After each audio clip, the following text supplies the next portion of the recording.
એટલી સવારી જોખમી થઈ ગઈ.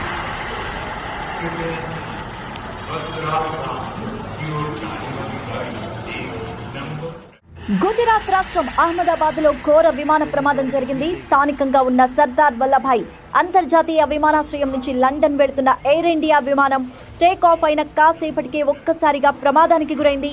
ఏం జరిగిందో తెలిసేలోగా నగరంలోని మేఘాని ఏరియాలోకి దూసుకు వెళ్లింది విమానం. దీంతో ఒక్కసారిగా విమానం నుంచి దట్టమైన పొగలు వెలువడ్డాయి. అహ్మదాబాద్ నుంచి లండన్ వెళ్తోంది ఎయిర్ ఇండియాకు చెందిన బోయింగ్ 787 డ్రీమ్ లైనర్ విమానం. యథావిధిగా మధ్యాహ్నం తన ప్రయాణాన్ని ప్రారంభించిన ఫ్లైట్ టేక్ ఆఫ్ అయిన కాసేపటికే నేలం తాకింది.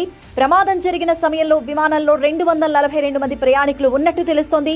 విమానం నేలను తాకడంతో భారీగా మంటలు చెలరేగాయి. విమానంలో భారీగా ఇంధనం ఉండడమే ఇందుకు కారణంగా తెలుస్తోంది. లండన్ వరకు వెళుతూ ఉండడంతో పెద్ద ఎత్తున ఫ్యూయల్ ను విమానంలో నింపారు. దీంతో ప్రమాద తీవ్రత ఎక్కువగా ఉంది. ప్రమాదం విషయం తెలియడంతో వెంటనే ఘటనా స్థలానికి చేరుకున్నాయి సహాయక బృందాలన్నీ. పదుల సంఖ్యలో ఫైర్ ఇంజన్స్ మంటలను ఆర్పే ప్రయత్నం చేస్తున్నాయి. విమాన ప్రమాదం నేపథ్యంలో గుజరాత్ ముఖ్యమంత్రి భూపేంద్ర పటేల్ తో మాట్లాడారు కేంద్ర హోంమంత్రి అమిత్ షా. ప్రమాదం ఎలా జరిగింది, అందుకు దారి తీసిన కారణాలపై సీఎంను అడిగి వివరాలు తెలుసుకున్నారు అమిత్ షా. એટલી સવારી જોખમી થઈ ગઈ.